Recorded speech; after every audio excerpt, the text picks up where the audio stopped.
Olá, olá! Estamos aqui para começar mais um episódio do EasyCast, o podcast do Easy Sensa. E hoje com três feras do direito, professores aqui da casa, e a gente vai conversar um pouquinho sobre o Núcleo de Práticas Jurídicas Irmã Soraya Benjamin Chalub, aqui do Easy Sensa, onde a gente está localizado com o estúdio também do podcast, né, para conhecer um pouco mais desse serviço que é oferecido à comunidade de campus e como que esse núcleo também se insere no curso do direito e traz toda essa transformação para a comunidade aqui da nossa região.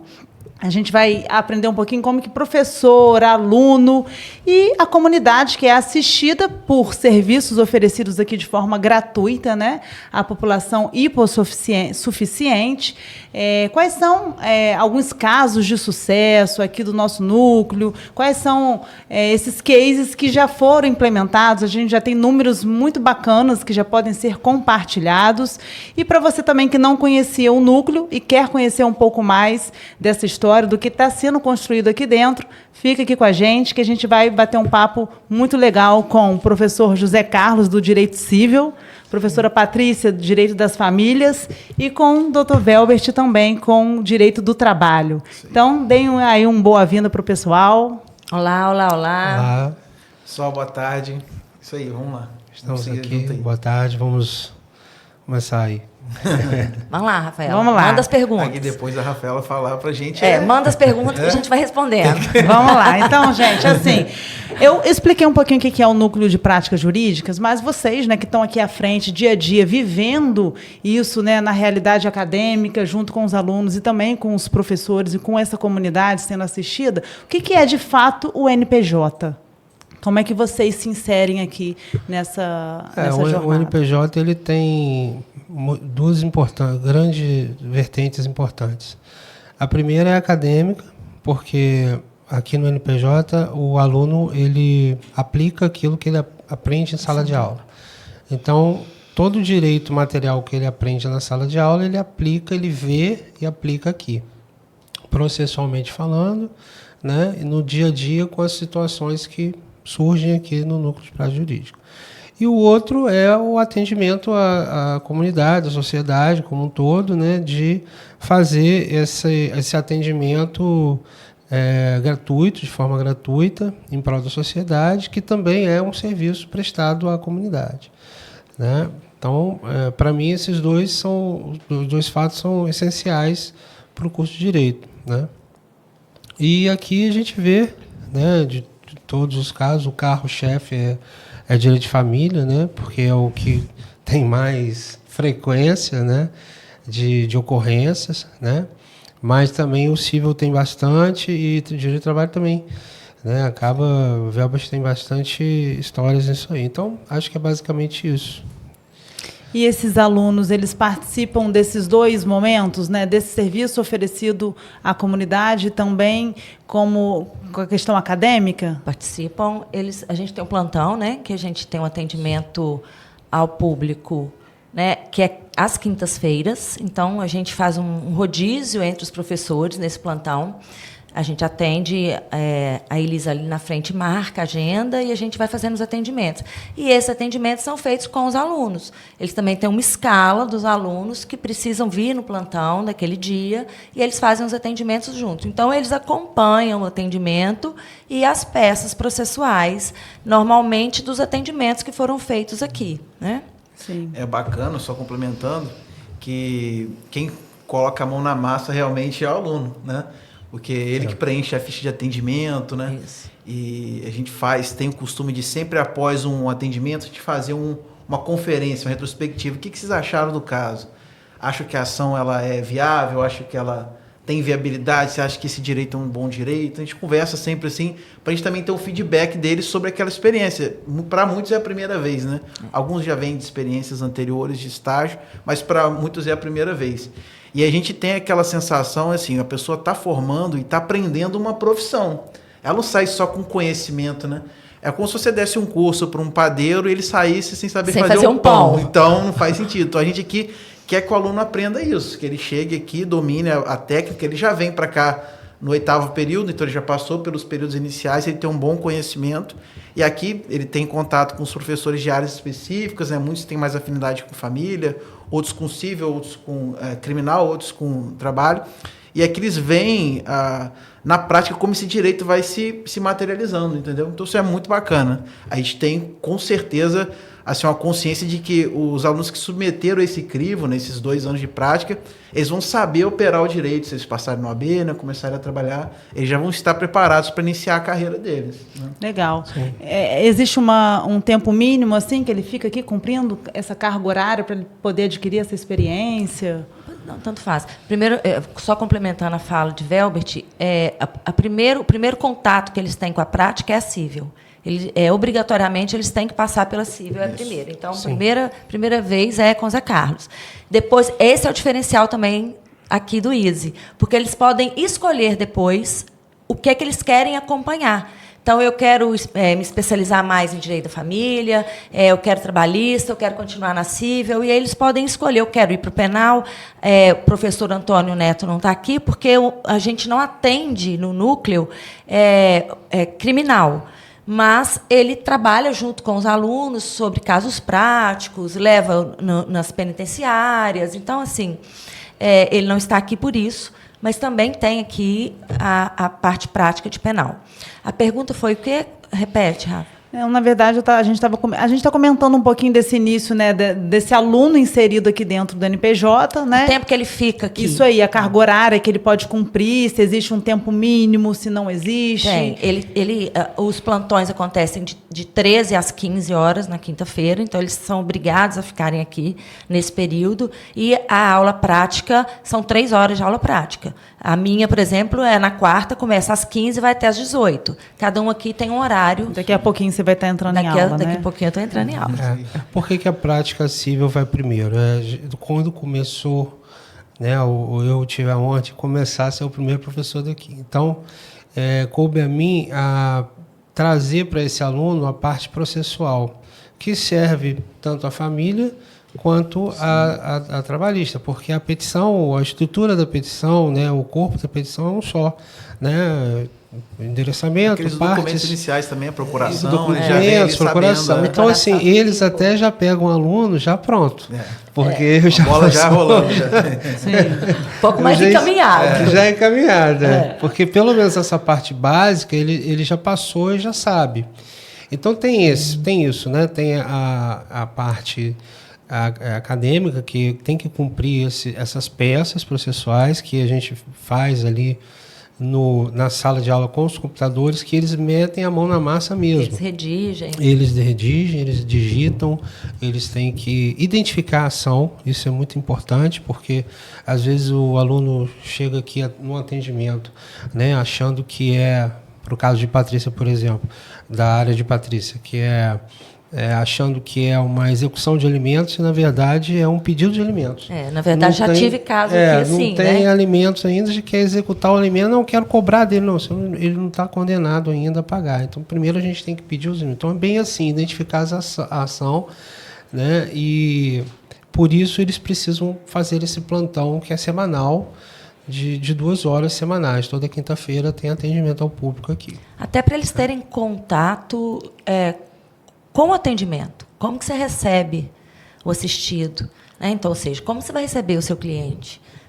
Como que você vai conversar com o seu cliente? Quais são as perguntas, né, mais necessárias para aquele caso que precisa ser feito? Qual é a documentação que é exigida para aquele caso? Então, é o contato que eles têm mesmo, como se fosse, depois que formar, o que eles vão ter. Sim. Tem que toda uma experiência, isso, né, que eles embarcam para eles conhecerem realmente essa jornada do profissional do direito, né, que é desde o atendimento ao público, essa questão das peças, né, de redigir, e depois discutirem com vocês em aula ali os resultados, né, o que eles vão implementar. Sim. Isso é muito importante, porque o núcleo ele também tem essa característica de inserção no mercado de trabalho. Porque o aluno aqui, como o Velbert falou, a Patrícia falou, que pode optar depois. Então, o aluno que vai se afinando mais por uma área, ele vai se identificando com aquilo, ele já vai pretendendo aquilo para o futuro dele. Eu quero ser um advogado de família, eu quero ser um advogado trabalhista. Até para a prova do OAB, né? Eu quero fazer isso na prova da OAB, já começa ali a ver as peças com mais recorrência. Isso aí. E aí acerta mais na prova. E para o né? mercado de trabalho também, porque ele pode dizer, eu quero ser especialista no direito do consumidor e vou advogar nessa área, eu quero ser tributarista, quero ser... Então, isso leva, né, indica um caminho também profissional, né? O curso de Direito tem um leque muito grande, tem, né, para concursos, mas eu percebo que muitos alunos têm também pretendido advogar, né? Porque o concurso é o grande carro-chefe, mas também muitos alunos já têm estágios de escritórios fora daqui, já tem familiares que têm escritórios, então eles acabam, né, seguindo esse caminho que já está um pouco aberto. Então isso é importante para o mercado de trabalho também, o atendimento nesse sentido. Porque hoje a gente vê que todo profissional, né, de todas as áreas, eles acabam também aprendendo sobre empreendedorismo, né? Então, optando por esses caminhos, eles vão tendo também bagagem para futuramente escolherem aí qual caminho eles querem seguir na profissão. Exatamente. Né? Abrir o seu próprio escritório. E o núcleo, ele tira um pouco essa, como eu vou dizer, essa inibição. Lá no escritório, lá fora, ele já vai saber como se proceder para fazer o atendimento de um cliente. Né? Eles não vão se esgotar aqui, né? Óbvio, né? Não vai aprender tudo daquilo, porque é impossível. Nós também estamos aprendendo até hoje, né? Cada coisa parece uma novidade, uma jurisprudência nova, um entendimento novo, mas eles sabem, pelo menos, qual é o caminho, por onde eu começo. Né? Eu vou trilhar por onde? Porque essa insegurança, quando a gente forma, é muito grande. E a primeira audiência, né? A primeira audiência a gente nunca esquece, né? Tinha até uma propaganda assim. A audiência é a mesma coisa. Primeira audiência a gente nunca esquece. Então, eles também têm, faz parte também aqui do núcleo, a obrigatoriedade deles assistirem audiências e fazerem relatórios daquelas audiências, para eles verem ali como que funciona a audiência, como que o advogado se porta, como que é o juiz, promotor. Então, eles têm também essa... Sabe uma coisa, Patrícia, que eu acho interessante aqui do curso? Os alunos se identificarem conosco, né, assim, por afinidade na matéria, e ver a nossa atuação na prática. Isso aí. Porque hoje mesmo eu estava fazendo audiência na Justiça do Trabalho e um aluno meu estava assistindo a audiência fazer o relatório. Aí ele mandou um print, tô te vendo aqui, né? Isso dá uma sensação de assim, opa, aqui agora que eu não posso errar, né? Isso. E a gente, assim, como o corpo de professores que foi formado aqui, realmente, quem dá aula na prática são professores que estão no dia a dia, né? Então a gente consegue analisar as demandas que estão assim atuais, né, que são atuais, e a gente consegue retificar, corrigir esse aluno para evitar os erros que a gente enxerga e que são recorrentes no dia a dia. Não estou falando só da advocacia, mas até a advocacia pública também, em outros órgãos, a gente vê alguns deslizes que a gente fala, poxa, nosso aluno não pode incorrer nisso. A gente consegue retificá-lo ali, né, apontar realmente esse caminho, né, no meu caso, como a trabalhista, desde a pandemia as audiências são online, a gente faz audiências às vezes ao vivo aqui. Então eu abro a câmera ali e aí separo eles na sala, né? Eles assistem ali como estagiários e aí contabiliza já aquela audiência prática, eles vendo ao vivo as coisas acontecendo ali para o relatório deles. Então eles ficam até meio espantados. Tem audiência hoje que dá uma gelada, né? Mas para a gente já faz isso tanto tempo, não é tanto problema aqui ou em público, mas para eles é uma grande novidade. Pô, tô com o meu professor que fazendo uma audiência ao vivo, né? Você começa a sentir ali uma certa, não vou falar ansiedade, mas um certo um despertamento, né? Cara, eu acho que é isso aí mesmo. É interessante. Bacana essa relação, entendeu? Acho que acontece com todos aqui, que quando eles vêm para a prática, como que o interesse aumenta ali, né? Sim, como total. que porque eles estão pondo a mão na massa mesmo e estão vendo aquilo. Como é que eles ficam empolgados, animados de estar fazendo aquilo? Surgem muitas perguntas, eles querem saber como que funciona. Eles têm muita ideia, assim, de que a princípio que família é mais tranquilo, né? Aí eles chegam aqui, oh, mas tem isso tudo, mas eu não sabia que era assim. E na hora que eles começam a ouvir os casos aqui, eles ficam meio assim, ai, eu não dou conta disso, ai, eu não consigo fazer família. É impressionante. É insegurança, isso, faz parte. Isso é importante. Esse estalo eu tenho visto em alunos também, porque eles têm a obrigatoriedade de vir nessa quinta-feira, mas eles acabam, às vezes, vindo outras vezes. E os alunos que atendem comigo, que eu faço como você, mando atender mesmo, e eu supervisiono, eles também querem ir nas audiências. Então, eu convido a todos, e muitos deles vão nas audiências comigo. A minha, das minhas continuidade é aquele sim, entendimento para ele inicial, que quer saber o que vai acontecer na audiência. Eu falo, é importante isso, você ir ver o que vai acontecer na audiência, porque se você atendeu ou assistiu, se você sabe o que ele está pedindo, e se você está por dentro do caso, é interessante que você vá lá para saber o desfecho disso, né? E aí muitos deles vão comigo na audiência, acompanham a audiência, ficam lá e aproveitam também e fazem. Já faz relatório ali, né? Já mata 2 coelhos. Eu já tenho um problema maior com isso, né? Porque aqui, direito de família tem segredo de justiça, então não é todo juiz que deixa assistir, não é toda audiência que você consegue fazer com que os alunos entrem, nem todo juiz permite, né? Pelo segredo de justiça. Mas eu já tive audiência aqui, que eu levei os alunos, que eles fizeram, e, às vezes, alguns processos da família se arrastam, sabe? Um pouco mais do que a gente gostaria. E, às vezes, o aluno já até formou, e eu estou com o processo aqui ainda. Então, quando a gente tem um resultado desse processo, uma decisão favorável ou não, eu sempre gosto de dar o feedback para esses alunos que já formaram. Você lembra daquele processo que nós fizemos, saiu agora? Né? Aí assim, eles ficam super felizes de ver que o trabalho que eles desenvolveram aqui teve um resultado ali na frente, mesmo que demore, né? Legal. Esses casos, assim, né, são muito interessantes. A gente vê casos reais sendo resolvidos, né? É um problema da sociedade sendo resolvido, né, por alunos, por professores, por pessoas competentes, né? Entrando um pouquinho no direito do trabalho, todos os temas são muito, assim... sigilosos, né? A Patrícia estava comentando aí. São temas delicados, né? Todo mundo que vem para ser assistido tem ali uma dor, um problema que muitas das vezes, né, não quer compartilhar com ninguém, né? E acaba trazendo isso para ser resolvido, para buscar a ajuda de um especialista, de uma pessoa competente, mas é para ela uma dor, né? E como é que Velbert, tratar de temas assim tão delicados, né, no direito do trabalho, porque ali envolve casos reais que você já tem atendido aqui, rescisão, falta de carteira assinada, o que já passou por aqui que você pode contar um pouquinho para a gente? Veja bem, é bem diversificado, né? Hoje, assim, de demandas trabalhistas que a gente assumiu, já tem um pouco mais de 15, que assim, assistidos, eu dei uma olhada no relatório, tem 11, mas às vezes mais de uma ação, né? Mas basicamente uns 15 casos que a gente conseguiu resolver aqui. E tem de tudo, né? Já teve casos de vínculo sendo reconhecido, de assinar uma carteira, pagar as verbas. Teve um caso emblemático, eu até contei numa palestra minha, que lógico que a gente dá o sigilo, né, das partes, mas um caso interessante que aconteceu aqui. Um assistido veio ao NPJ, né? A sala estava até cheia no dia, e ele tinha um vínculo de empregado doméstico, né? E aí, uma pessoa bem humilde, né? Com você. Você estava comigo no dia, e estava muito simples, né? Uma pessoa muito simples. Foi até indicado por um aluno. Foi. E ele foi contratado para fazer uma função de doméstico, como fosse fazer a limpeza ali da residência. E aí, por fim, já estavam exigindo dele dar banho no cachorro, limpar a piscina, fazer jardinagem, lavar o carro, enfim.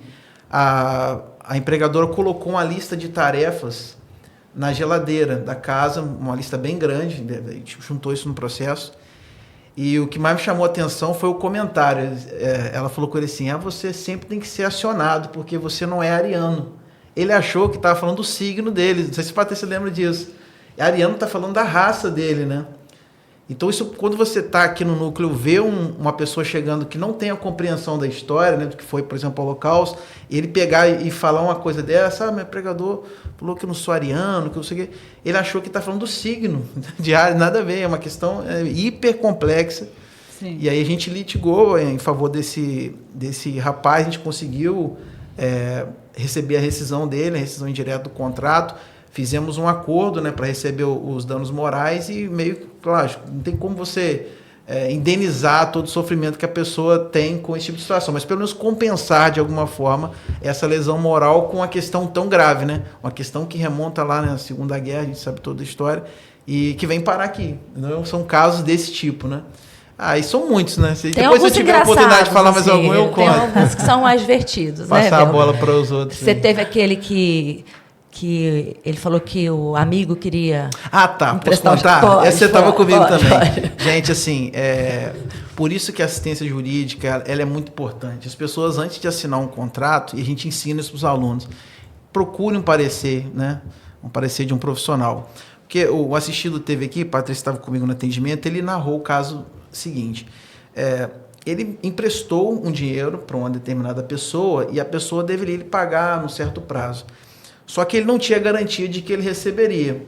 Então, a pessoa que tomou o empréstimo, né, na verdade, tomou o empréstimo dele, falou assim, rapaz, para assegurar que você vai receber esse dinheiro, eu vou colocar você como sócio da minha empresa, você participa da minha empresa.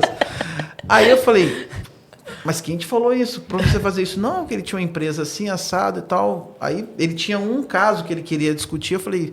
Aí é a questão toda da nossa expertise, né? Você empresta o seu CPF, eu fiz uma consulta ali na hora com os alunos do CPF dele, já tinha 19 ações contra ele, né? Porque ele foi sócio de uma empresa que quebrou, né? Acho que até uma empresa de Macaé.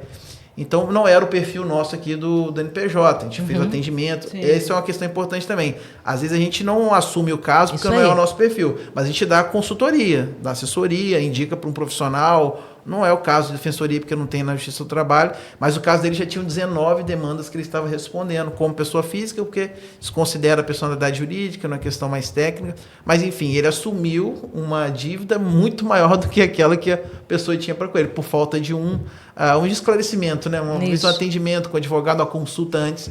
Não é bom você figurar, né, num contrato social de uma pessoa que você não confia. Esse era um grande amigo, né? Ele pegou um outro problema. Além de pegar o dinheiro emprestado e colocar ele no contrato social da empresa. Ou fiador, né? Eu vou colocar você como fiador no meu contrato de locação. Isso é um perigo, uma avalista. A pessoa às vezes não tem compreensão. Não tem essa compreensão. Assim, dessa parte da eficiência técnica, né, da compreensão do direito, né, acontece muito também. Às vezes não é só eficiência econômica, né? Para vocês. O do Velbert, aí ele, só te interrompendo, ele consegue resolver todos os processos dele aqui que chegam, né, as ações que tem aqui, de forma mais célere, né, Velbert? É uma audiência mais rápida, né? Como eu já estou também um tempo no mercado, muitos advogados já me conhecem, assim, né? Eu estou todos os dias lá praticamente fazendo audiência com o escritório nosso, enfim, eu tomo conta dessa parte. Então já me conhece, sabe que o núcleo é um núcleo sério. Então, as pessoas nos procuram para fazer acordos. Fizemos diversos acordos, consignações em pagamento. A gente já fez várias aqui. Acho que mais de 4, 5. Que é aquele caso que às vezes o trabalhador falece, aí a família tem de receber o dinheiro. Mas às vezes é tão pouco que ela pagar um advogado, né, o 30%, ou ela não tem condição de contratar um advogado, pagar alguma coisa para ele entrar no processo, enfim. Ou aquele dinheiro vai fazer falta, as pessoas procuram, a gente sempre dá assistência, se habilita no processo, faz as audiências e libera aquela quantia para a família, né? Teve um caso desse, e aí eu tenho que fazer essa fala de honra aqui, porque os professores aqui é meio que uma família, gente, né? Exatamente. Teve um caso desses que foi no final de ano, né? Aí fala, gente, a gente vai pegar final de ano, vamos fazer para ajudar. Aí todo mundo, não, bacana isso que você fez, cara, porque fim de ano ninguém quer, né? Recesso, mas a família, às vezes, para passar aquele Natal, ela tava precisando daquilo, né? Ou o Ano Novo, né? Então, a gente, podendo ajudar, a gente sempre se coloca à disposição. Esse caso foi um caso que a gente resolveu na viradinha do ano ali. O alvará saiu um pouco antes do recesso e assim que voltou a pessoa já recebeu. Podendo fazer, a gente faz, né? Essa questão contratual é bastante recorrente aqui, porque as pessoas às vezes leem o contrato, não entendem, ou às vezes nem leem, porque não saindo um pouco do direito de trabalho, do direito civil, a maioria dos contratos de consumo são de adesão, né? Então você às vezes nem assina, né? Muitos deles são feitos virtualmente e você não sabe quais são as cláusulas daquela ali. Já chegou um caso curioso aqui também, de uma questão de financiamento de imóvel e a pessoa já tinha pago bastante tempo. E ela se apertou, não tinha mais condição de pagar e queria parar de pagar as prestações, porque tinha perdido o emprego, enfim, não me recordo bem, mas ela não queria mais pagar as prestações. E aí eu fui pegar o contrato e eu falei, não, você quer parar de pagar e tal, a gente vai ver aqui. E aí ela não sabia que o que ela pagou, ele tinha direito à restituição de 60% ou 65%. Não devolve tudo, mas devolve parte daquilo. Contratualmente, estava escrito na cláusula de que rescindindo o contrato, em determinado tempo devolveria. E a pessoa ficou super feliz porque não sabia. Ela achou que ela só ia deixar. Eu falei, não, você não quer pagar, a gente vai dar um jeito, a gente não vai pagar mais.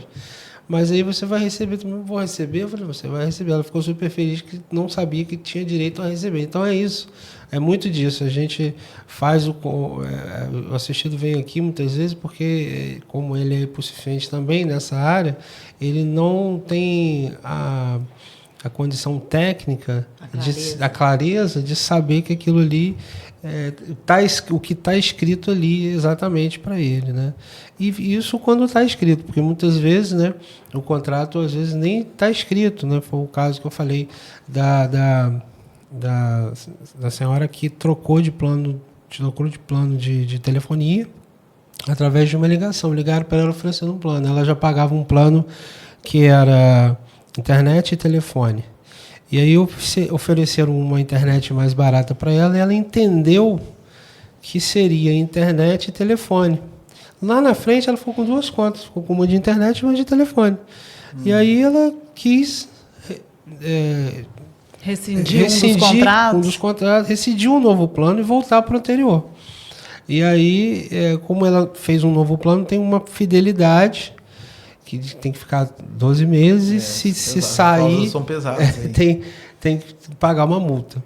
E aí ela pagou essa multa e veio aqui. Então, assim, aí a gente tem que analisar todas essas cláusulas, né? Incide aí o direito de informação, que ela não foi informada disso, via telefone. Isso é uma questão probatória difícil de fazer, porque a ligação telefônica, por mais que seja gravada, ninguém anota número de protocolo, ninguém, né, no dia a dia não espera que vai ser surpreendida sobre aquilo. Não tem a quem recorrer, não né? Não tem a quem recorrer. Então, realmente, essa questão que ele falou do contrato, né, dessa assessoria, a gente dá também.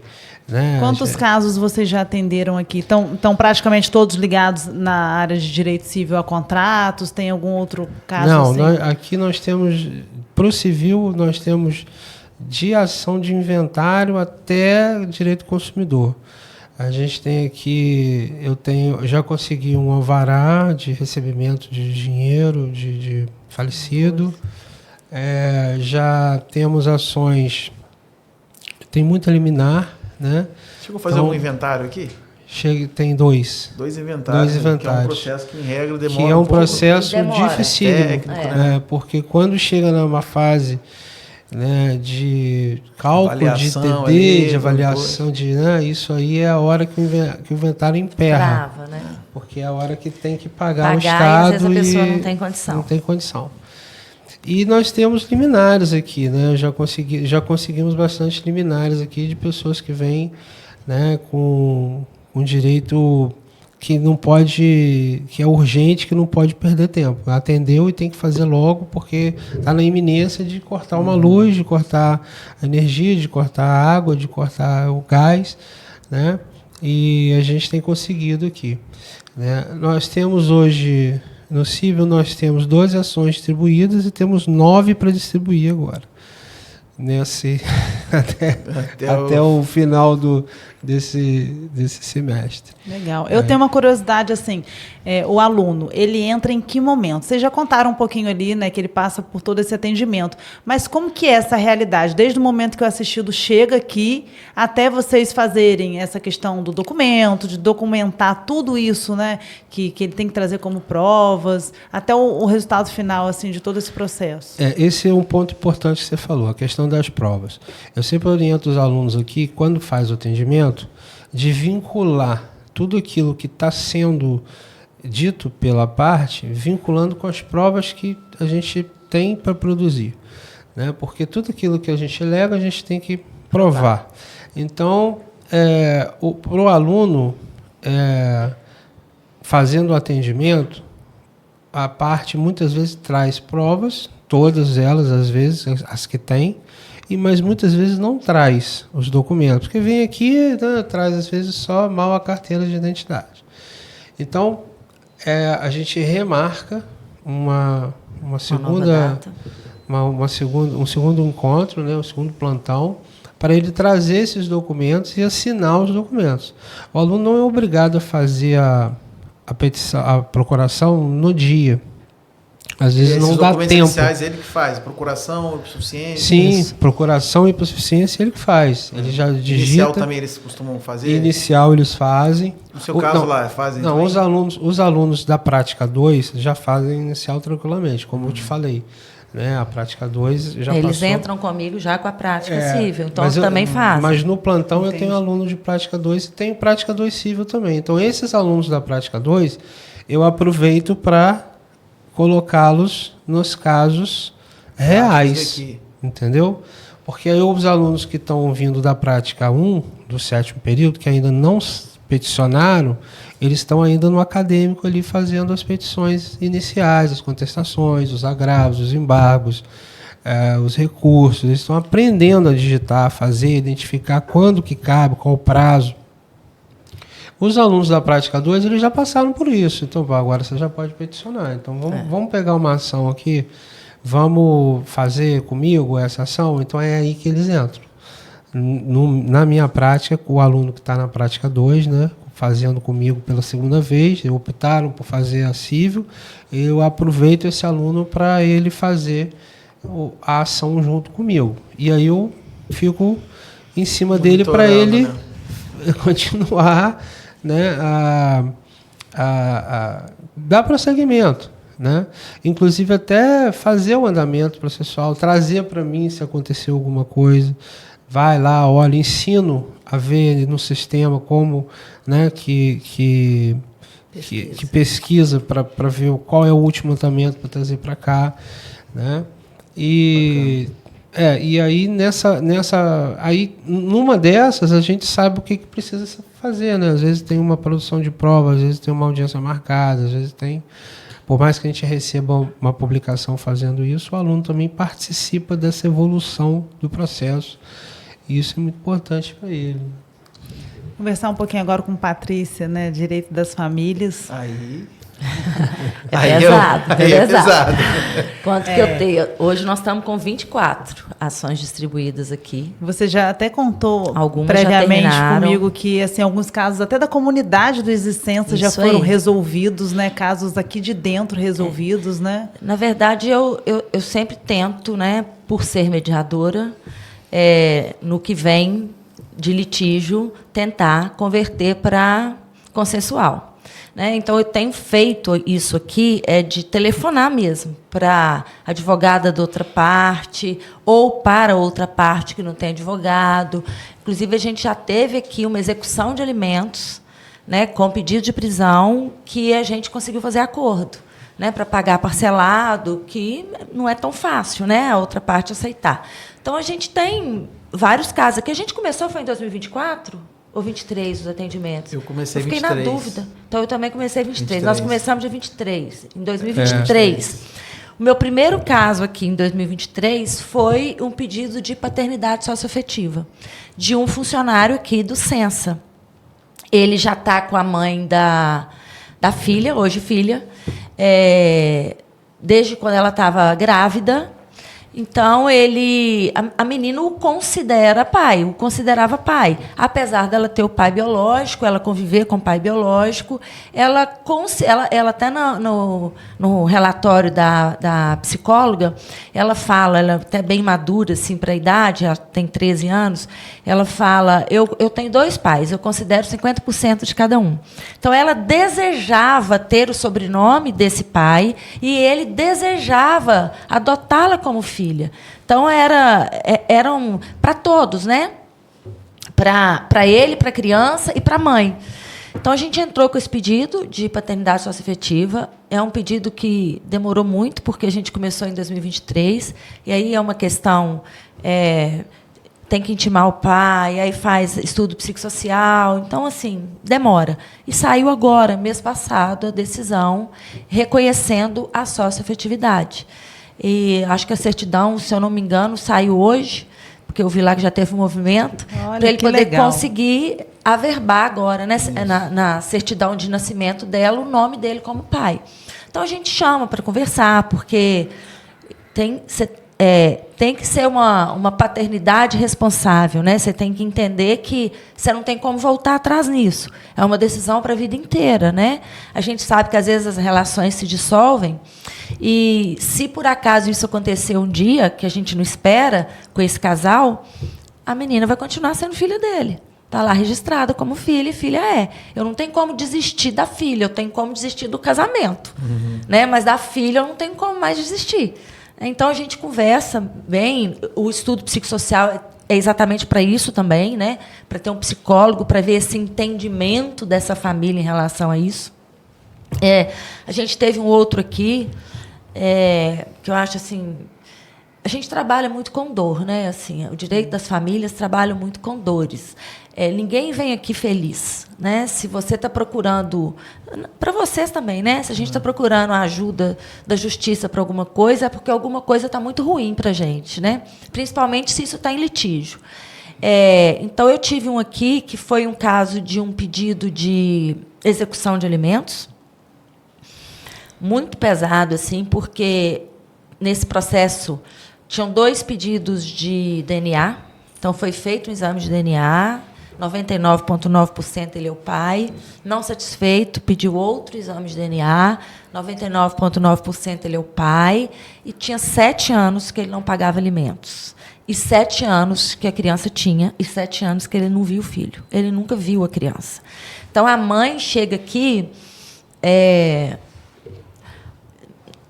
a dor não é só dela. Né, ela traz a dor do filho que ela não pode resolver, né, e falando, ele me pergunta, né, por que meu pai não me vê, por que meu pai não me visita, e a gente estava tendo muita dificuldade em intimá-lo da ação de execução.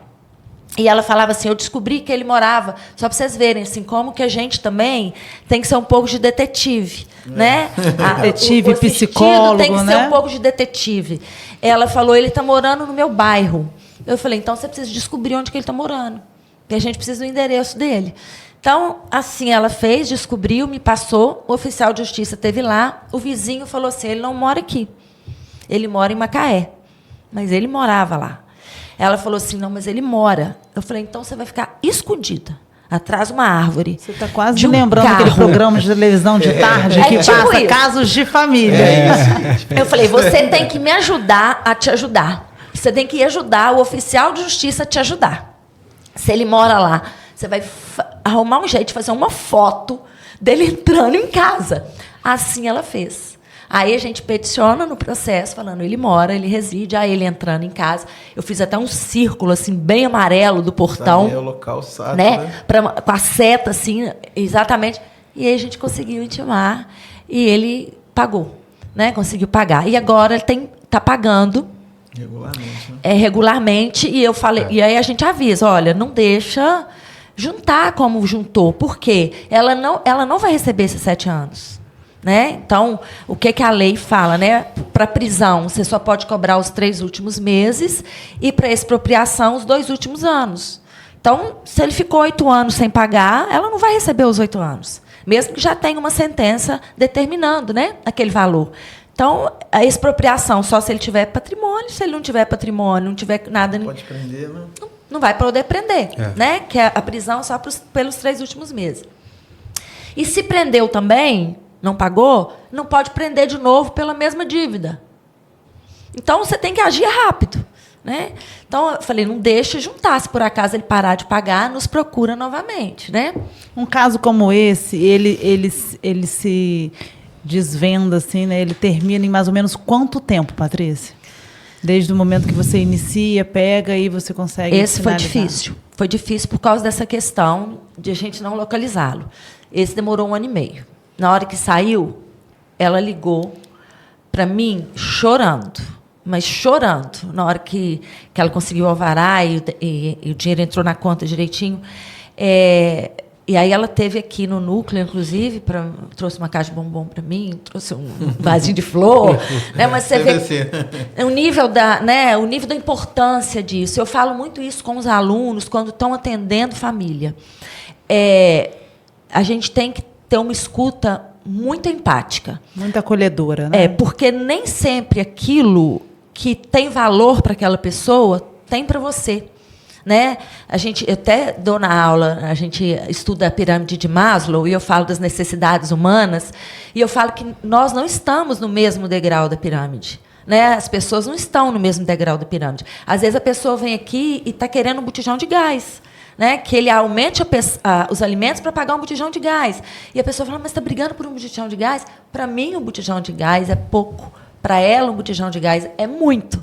Né? Então, a gente tem que ter esse filtro de entender que as pessoas vêm dentro das experiências de vida, dos valores que elas trazem, né? Que são diferentes, cada um de nós. Deixa eu só fazer uma observação. Isso que a doutora Patrícia está falando, os alunos percebem. Porque se eu percebi, a primeira vez que eu fui atender com ela, ela falou assim, Velbert, vamos colocar um copinho de água aqui. Entendeu isso? Falei, Patrícia, mas porque eu não tinha costume de atender família, né? Que ela vai chegar nervosa, ela já tem, né, a cabeça lá na frente. Então o aluno já sabe que para você fazer um bom atendimento, você tem que preparar um bom ambiente, né? Você tem que ser humano.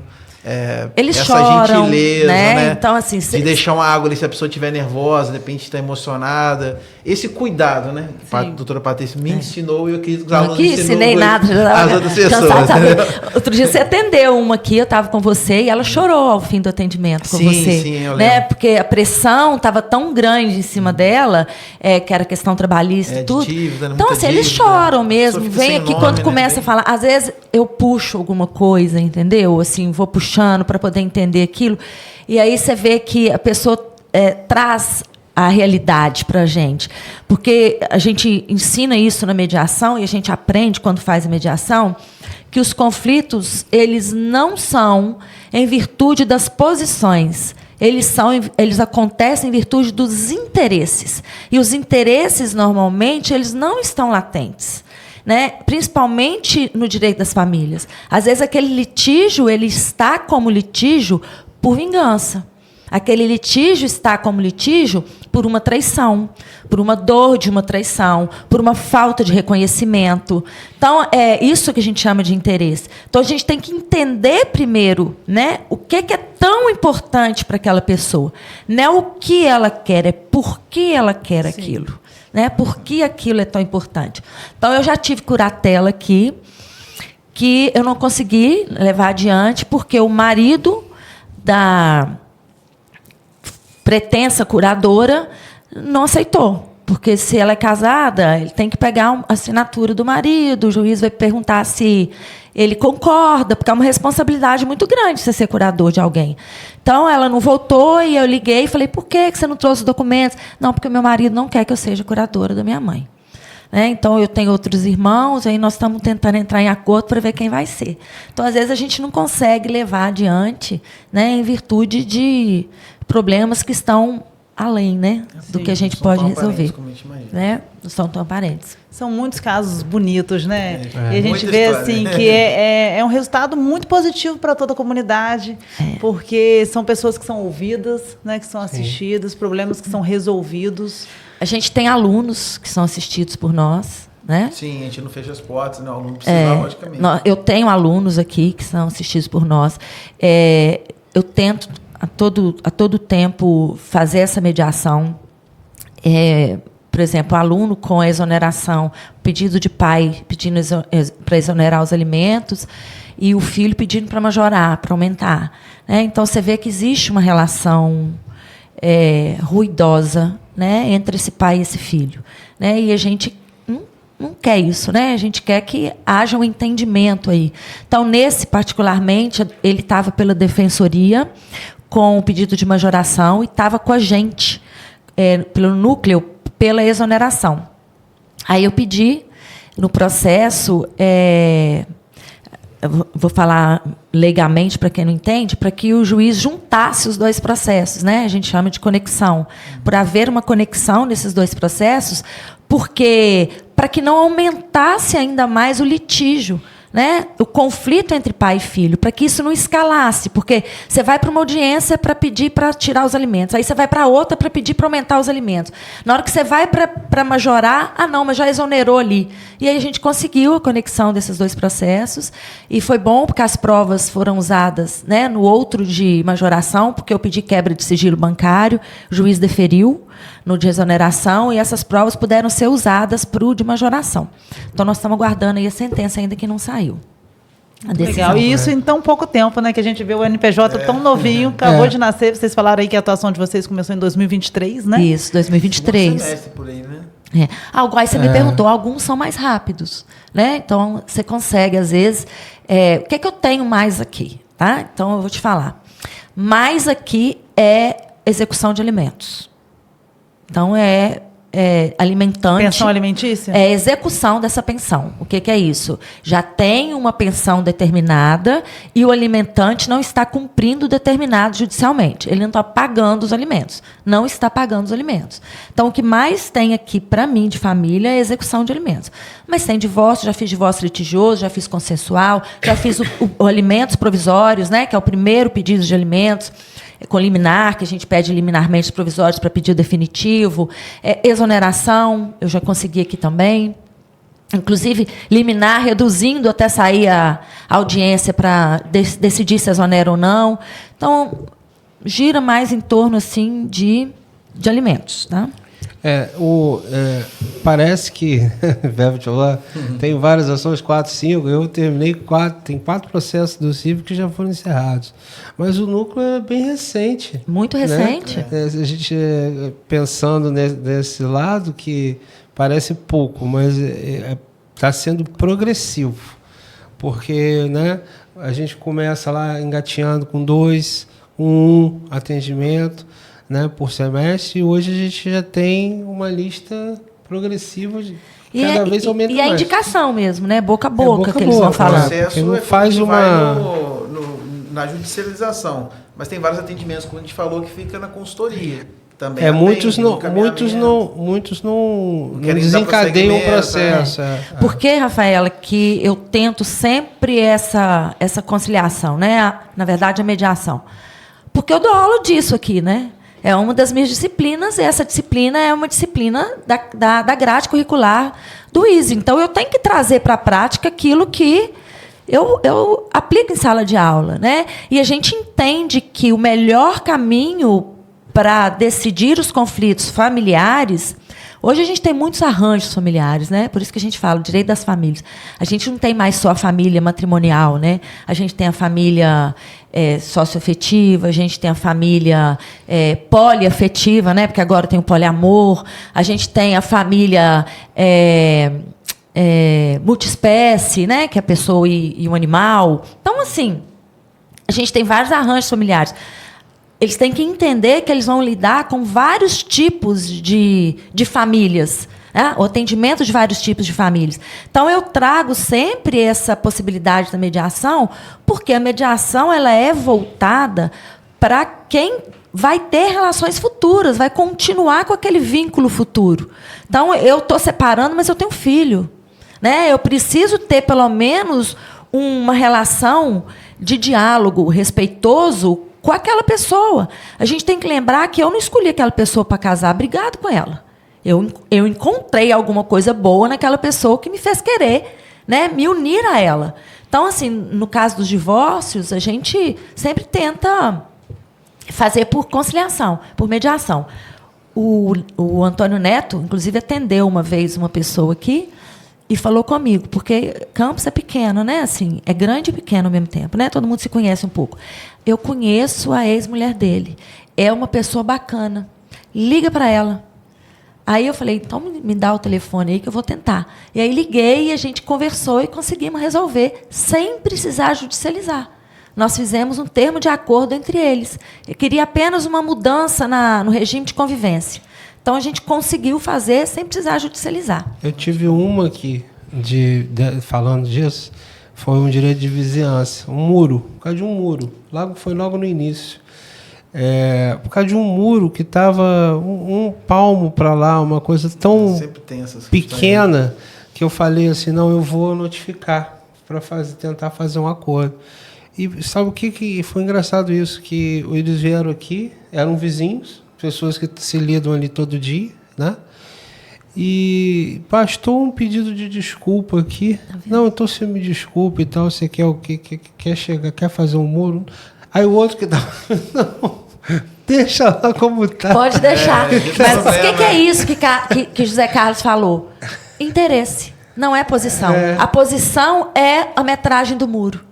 O interesse é eu ser reconhecido como um bom vizinho. Exatamente. Ou eu ser reconhecido... Ser digno de um respeito, né, que ele queria. Você está vendo que a desculpa, o pedido de desculpa acabou o conflito. Aí eles acordaram para pintar o muro. Aí. Eu acho também que assim, a gente já está se encaminhando aqui para o final, mas existe essa relação de confiança da comunidade para com os profissionais tão competentes que a gente tem aqui dentro. Sim. Né? Não, então, esses casos que são resolvidos também assim de uma forma mais amigável, também tem essa questão do profissional que está por trás. Né? Isso aí. De uma instituição que tem, né, todo um respaldo na sociedade por formar profissionais muito competentes e por vocês, como vocês já comentaram, se sentirem essa família mesmo. Os nossos alunos aqui, eles são disputados lá fora para estágio, para defensoria, para promotoria, não é? Nas secretarias, né? Nos cartórios. Então, a gente vai no fórum, sempre tem um que está lá, professor, aí você toma um susto. Eu indiquei vários, tem estagiário lá no escritório que estuda aqui, eu já indiquei vários também para outros lugares. E a nossa equipe docente do direito é uma equipe muito bacana. Né? A gente tem uma sintonia muito legal, muito assim. Eu falo que é muito, eu vou puxar a sardinha aqui, é muito da coordenação, né? Tanto Carlos Alexandre quanto Juliana, a forma com que acolhe os professores e entendem nossas demandas, né? A gente é muito livre, assim, dentro de sala de aula, para tomar as nossas decisões, sabe? Então, isso é muito bacana. Dá segurança para a gente, né? Dentro. A equipe do núcleo que também é muito unida. A gente está sempre tentando, né, cobrir o outro e apoiar nos atendimentos e até auxiliar, né, trocar ideia. É muito importante isso. Né? A Rosana também faz um excelente trabalho com a gente aqui. A Rosana é coordenadora do NPJ. Nossa coordenadora. Né? Junto com o Carlos Alexandre e Juliana também. Rosana está aqui, Antônio Neto. Então a gente está sempre aqui com esse grupo que também, entre nós aqui, a gente se sente meio família também. Isso. Muito legal. Rosana também é professora de penal da casa, entendeu? E ela coordena o núcleo de prática jurídica. Legal, gente. Então, assim, vamos deixar um recado para quem está nos assistindo, né? Na verdade, como vocês já iniciaram falando, nem todo, né? Porque depois desse episódio também, gente, o Zcast está ficando famoso, aí vocês vão divulgar lá os serviços oferecidos, mais gente vai conhecer o NPJ e vão, né, vir aqui procurar assistência. Então, vamos explicar também, nesse recado final que vocês vão deixar, um pouquinho para a comunidade, desse hipossuficiente, como é que ele vai comprovar também quem pouco... Pode ser né? atendido, quem pode ser atendido por aqui, olhando para aquela câmera ali central. Vai lá, Zé Carlos. Manda ver. Aqui? Isso. Então, a questão da hipossuficiência, o assistido para figurar aqui como um assistido do núcleo, ele precisa ter uma renda mensal de 1 a 2 salários mínimos, relativizando além disso. Às vezes a pessoa ganha um pouco mais, mas ele tem muitas pessoas dentro da família dele que são dependentes dele. Então, isso relativizando dá uma condição de hipossuficiência a ele. tá? Então, para a gente atender aqui, a gente prioriza o atendimento às pessoas carentes que ganham de 1 a 2 salários mínimos em média, relativizando, tá? Como que se comprova isso? Trazendo os contra-cheques, trazendo a carteira de trabalho, quando tem um contrato assinado. Quando não tem isso, é declaração de imposto de renda, ou quando não tem a declaração de imposto de renda, tem a declaração de isenção de imposto de renda que ela faz de próprio punho, e tem as contas bancárias, e aí tudo isso a gente tem que juntar no processo para provar que essa pessoa realmente faz jus à concessão dos benefícios da gratuidade de justiça. Até mesmo para não pagar as custas processuais. Não é só o advogado, né? Porque nós estamos aqui para atender mesmo a sociedade. Mas para não pagar as custas do processo, porque todo processo tem custas, né? Para justificar o não pagamento das custas. Na parte do trabalho, segue mais ou menos a linha que o Zé Carlos falou, só que a gente tem uma particularidade que tem a figura do empregador doméstico, né? Que às vezes a pessoa ela é demandada, então está como reclamado, como réu no processo, mas ela também não recebe, né, um valor assim, muito expressivo. A gente já fez alguns casos aqui da pessoa receber a aposentadoria de um salário. Então, mesmo sendo demandada, recebendo esse valor, a gente atende. Teve o caso da menina que veio semana passada, que ela tem uma empresa, só que a empresa dela é baixada, ela acumulou muitas dívidas. Então, a gente também atende, porque é uma empresa que não tem faturamento, já foi encerrada, e um acumular de dívidas, assim, caracteriza a possibilidade de a gente advogar aqui, fazer assistência para ela. Basicamente isso. É isso. E você, Patrícia, deixa seu recado aí para os alunos, para essa comunidade que é assistida. Gente, família não é tão simples quanto vocês imaginam, viu? A demanda é grande, é pesada e mais. Quem quer ser familiarista tem que gostar de gente, né? Tem que gostar de ouvir, tem que saber escutar, né? E tem que gostar de gente. É isso, gente. Então, quando o ensino se abre aí para a comunidade, todos ganham, né? Professores, alunos e a sociedade. Esse foi mais um episódio gravado aqui do EasyCast, falando um pouco sobre justiça, serviço público prestado à comunidade. Foi um prazer ter todos vocês aqui conosco. E a gente espera aí que vocês compartilhem esse episódio para que possa chegar a mais pessoas.